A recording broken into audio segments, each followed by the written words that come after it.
Good Wednesday, everyone. I'm Cyrus Webb, and welcome to Conversation Daily News. Glad you all could be with us. Well, we made it to the last hump day of the month of February. We, of course, have your news headlines coming up on this Wednesday. Have a message from my book, Word That Choose to Live By. And in today's Entertainment Spotlight, you're part of my conversation with best-selling author Mark Greaney, discussing his extraordinary success and brand new book, The Chaos Agent. You don't want to miss that.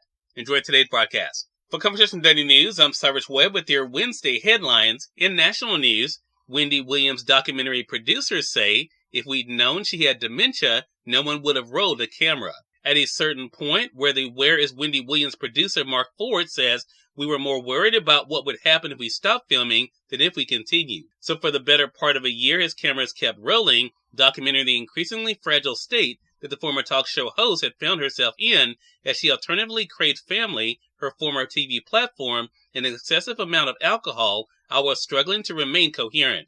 What ultimately came of that footage is a raw, devastating 4+ hour documentary which aired on Lifetime over 2 nights last weekend. Williams, her son Kevin Hunter Jr., and her manager William Selby are all credited as executive producers. Nevertheless, the E1 and Creature Films project asks more questions than it answers, includes what exactly was going on with Williams and why a court-ordered guardian has largely cut off her from her family.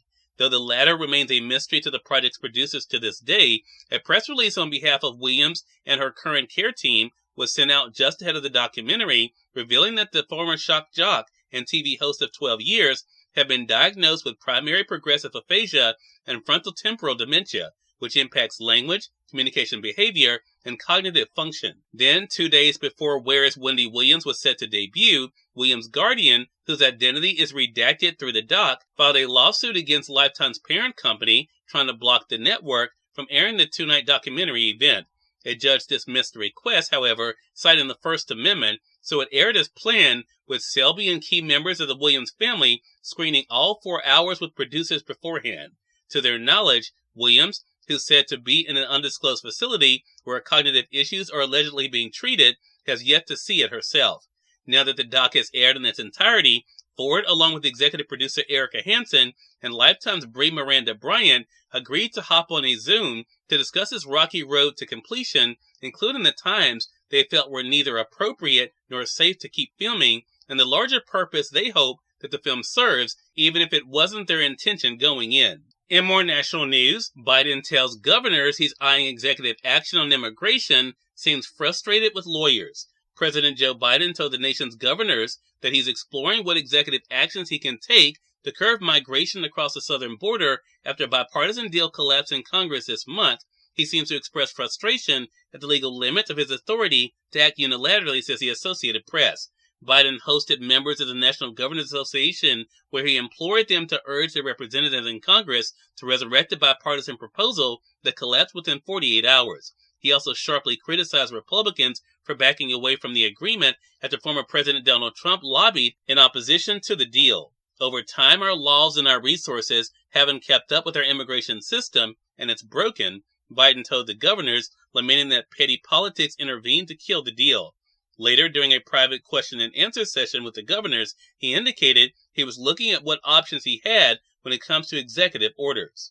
White House Press Secretary Karine Jean-Pierre declined to comment on private conversations. Among the actions under consideration by Biden is invoking authorities outlined in Section 212F of the Immigration and Nationality Act, which gives a president broad leeway to block entry of certain immigrants into the United States if it would be detrimental to the national interest. In entertainment news, at 79, Rod Stewart shows no signs of slowing down with a new swing album with Jules Holland. Sir Rod Stewart will not be slowed, says the Associated Press. At 79, he continues full throttle with a busy year. Highlights in 2024 include his 200th show at his Las Vegas residency, an ongoing world tour, and a new swing album. Swing Fever is a collaboration with Jules Holland and the talk show host Musicians Rhythm and Blues Orchestra, and tackles some timeless tunes from the big band era like Pennies from Heaven, Lullaby of Broadway, and Sentimental Journey.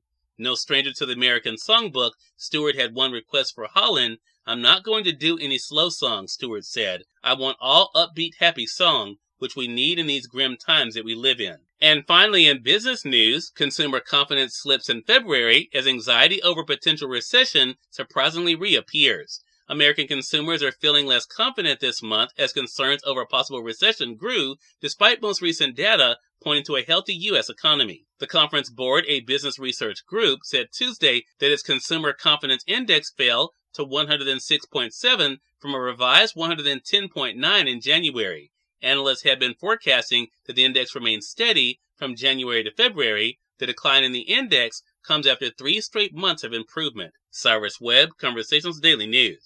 It's now time for a message from my book, Words I Choose to Live By. Enjoy. Good Wednesday, everyone, and welcome to Words I Choose to Live By. Your Creator saw fit to bless you with life. Show your appreciation by living it.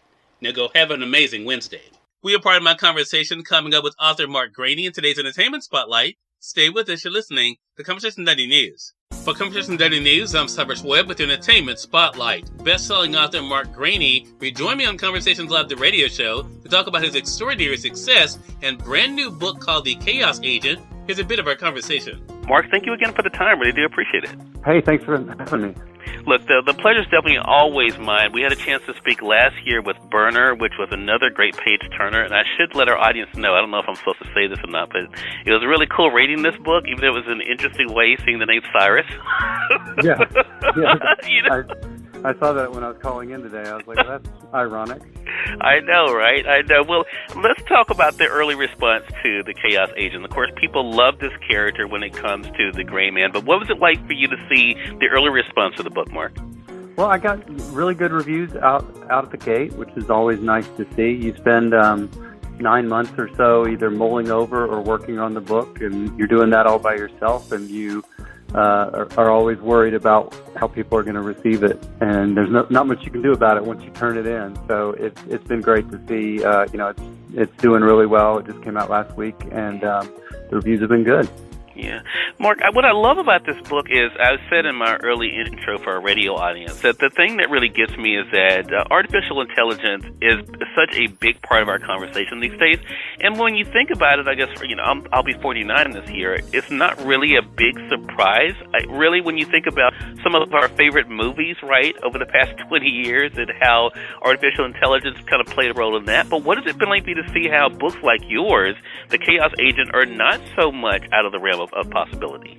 Yeah, stuff like The Terminator was science fiction when it came out in the 80s and also in the 90s. Mm-hmm. There's nothing in this book that is science fiction. It is all either existing technology or emerging technology, and there's nothing in here that there isn't either a prototype for, or it hasn't been fielded, or it's not on the horizon. So everything within the next 3 years that happens in this book will probably be out there.